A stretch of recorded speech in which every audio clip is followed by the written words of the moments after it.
Hello everyone and welcome to NABJ Now. I am Kyla Wright and I am here with the one and only author, producer, Mr. DeVon Franklin. How are you doing today? I'm good, Kyla. How you doing? I'm great. I'm Right great. on. So you just got off of a panel, amazing panel about art meeting activism. So what exactly does that mean to you and why is it so important? You know, it means, when you're an artist, especially when you're in entertainment, not being afraid to use that platform to make positive change in the world. And making positive change is specific to how everybody is empowered to use their platform.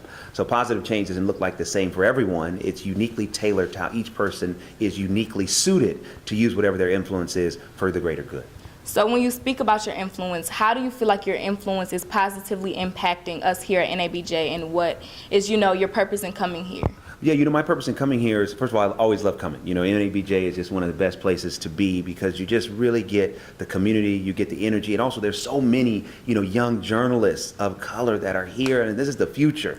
So, I feel like I'm still making it myself. So whenever I can come back and just have conversation and plug in, it really inspires and empowers me to go back and do what I'm doing. And, look, I don't know exactly how my work all impacts per se. It's always hard to have that perspective. Right. But my goal is to be honest, to be true, and to do things that can be an inspiration to those that receive them.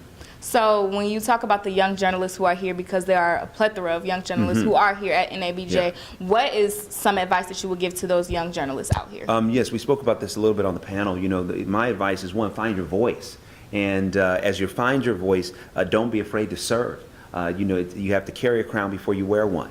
And sometimes, especially when you're young, trust me, I was guilty of it. When I came out of college, I just wanted it right then. I wanted to make it, but I had to go through a process where I could learn the industry. I could get a skill set. I could begin to build my talents. And then as I did that, it helped me understand what my voice was. And then I was ready to branch out on my own and start my own company.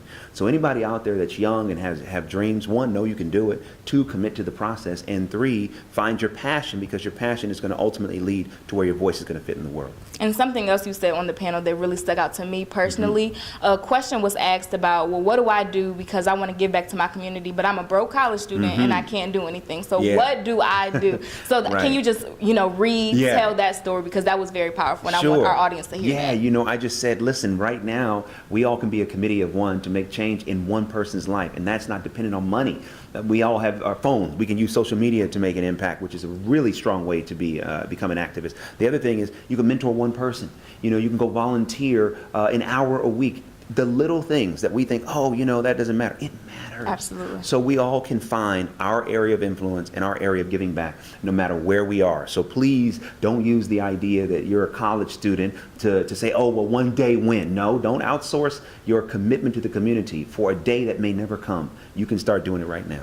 And last, because I know that you are on a time constraint, but tell us about the breakthrough. What do you have going on? What's that? Yeah. I'm really excited about my next film. It's called Breakthrough. It's a true story based upon the book called The Impossible, about a mother who prayed her son back to life after he drowned on an accident in a frozen lake where he fell through the ice. It's starring Chrissy Metz. It's also from This Is Us, for those of you who know that show. It also stars Topher Grace, Josh Lucas, Mike Coulter, who plays Luke Cage in the Netflix series, and the great Dennis Haysbert. It'll be out in theaters Easter of next year. It is so powerful. I mean, I've done films like Miracles from Heaven, and when I was an executive, I did Heaven is for Real, and Breakthrough is truly one of the most powerful films I've ever had the pleasure to be involved with. So I'm praying and believing that everybody who sees it, it's called a Kleenex and a popcorn movie. So make sure you bring your Kleenex, or you bring your handkerchief, all right? Because it's definitely going to get you. I love those tearjerkers. Well, thank you so much for your time. Thank you for sitting down with me and for this. So let everyone know, of course, they probably already are, but how they can stay connected with you on social media. You can stay connected with me at DeVon Franklin, DeVon Franklin on Twitter, Instagram, on Facebook. I think it's at DeVon Franklin Official. And then go to my website, DeVonFranklin.com. Thank you so much for your time once again. I'm Kyla Wright with NABJ Now. Stay tuned for what else is coming from the convention. Once again, thank you so much to Mr. DeVon Franklin for your time. Right on.